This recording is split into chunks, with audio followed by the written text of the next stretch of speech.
Benjamin Netanyahu has vowed to reject any sanctions on Israel's military after reports that the US plans to cut aid to one unit. Amid ongoing violence in the occupied West Bank, the US has vowed to respond to apparent human rights violations against Palestinians.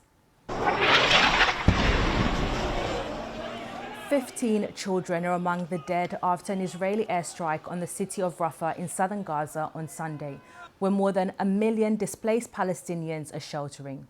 The health ministry in Gaza, which is run by Hamas, says more than 30,000 people have died since the start of the war in October. As Fergal Keane now reports, while the world worried about a wider war between Israel and Iran, in Gaza, the suffering continued.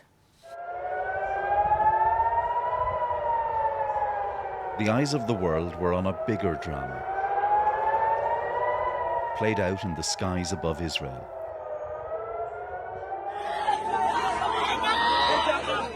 But in Gaza, nothing changed.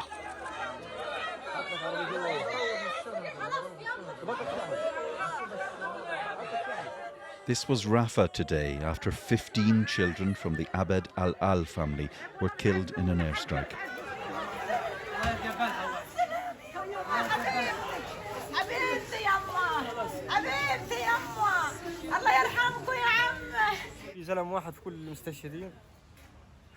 Show me one man among them. They're all children and women. As you can see, my identity is completely erased with the deaths of my wife and children.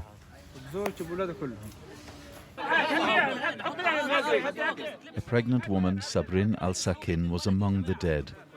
Her baby daughter was saved in an emergency operation. A child born to a mother she will never know.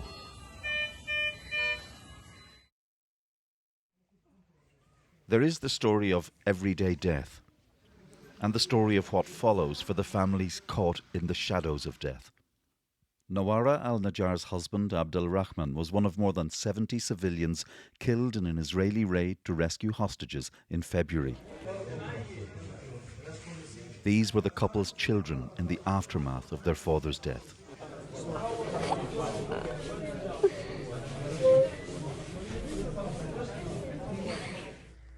We went back to see Nawara, now 8 months pregnant with her dead husband's child, and in grief, awaiting the arrival of a new life.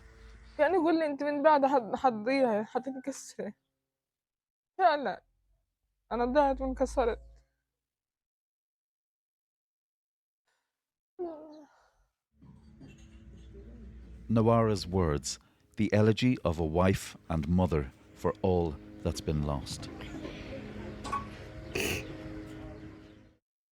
In central Gaza, Israeli forces hunt Hamas. They're still launching attacks from tunnels and buildings.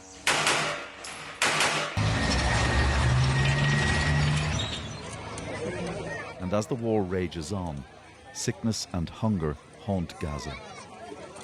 These children in central Gaza are queuing for food to try and feed entire families. Many are weak, listless. The UN says less than half the amount of food needed is reaching the population. We have been coming here for 6 months and we are completely dependent on the food charity. We come here to take food to eat and feed the other children. In the north, where the threat of famine is most acute, Amjad Khanoueh, age 3, suffers from kidney disease, exacerbated by malnutrition. His 6-year-old brother Ahmad provides comfort for the youngster.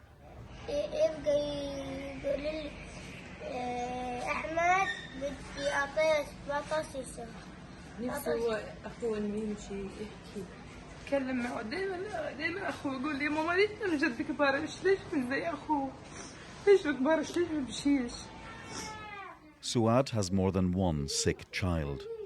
Her older boy has suspected cancer and in war-ravaged Gaza can't get the proper treatment.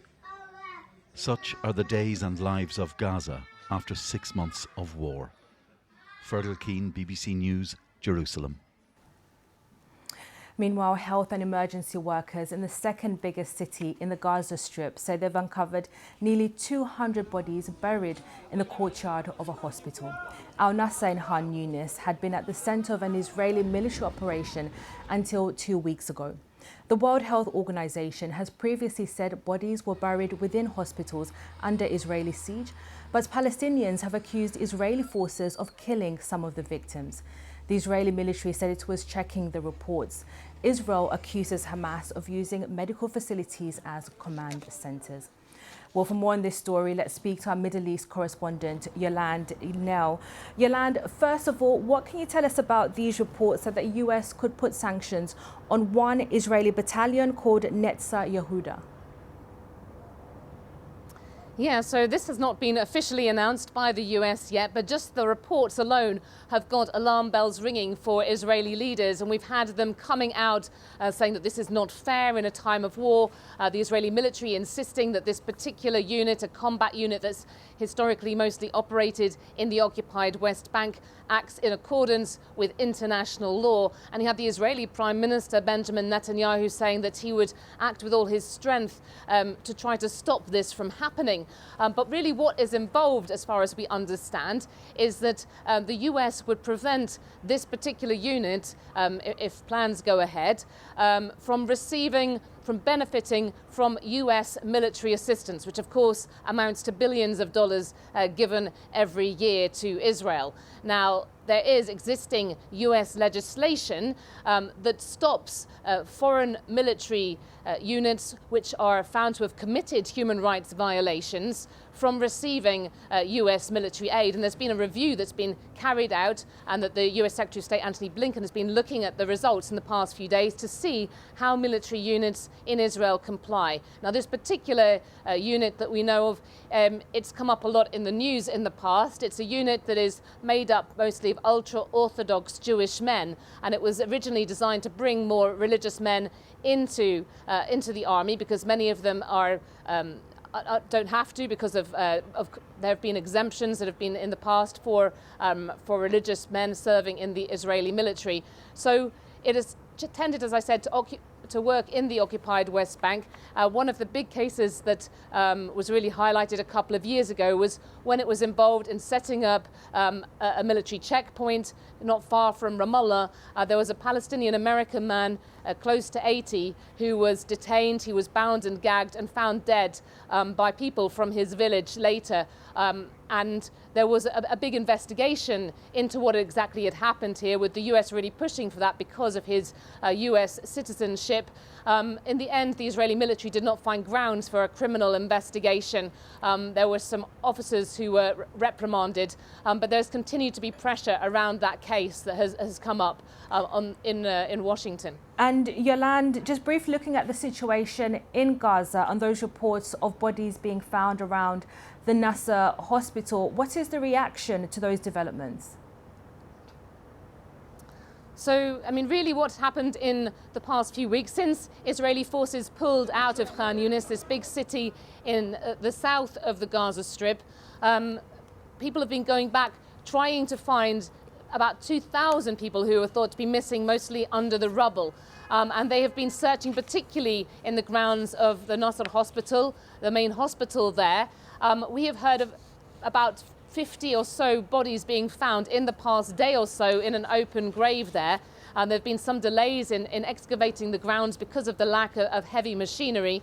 And this adds to further numbers that have been found there previously. There are now close to 200 bodies that have been found. Of course, identification is proving very difficult, and we're hearing from local people that there were elderly and also children among those who were found dead, as well as many young men. The Israeli military said that it acted in a precise and limited operation when it went into the Netzah hospital, said that it was acting against Palestinian gunmen that were using the site, that there were people based there, that the patients, the doctors, the displaced people were being used as a human shield. There were efforts to evacuate people from that site at the time. We're not clear if these are people, if they're bodies that were covered from the hospital itself and then buried in this grave, or if they also come from the surrounding area.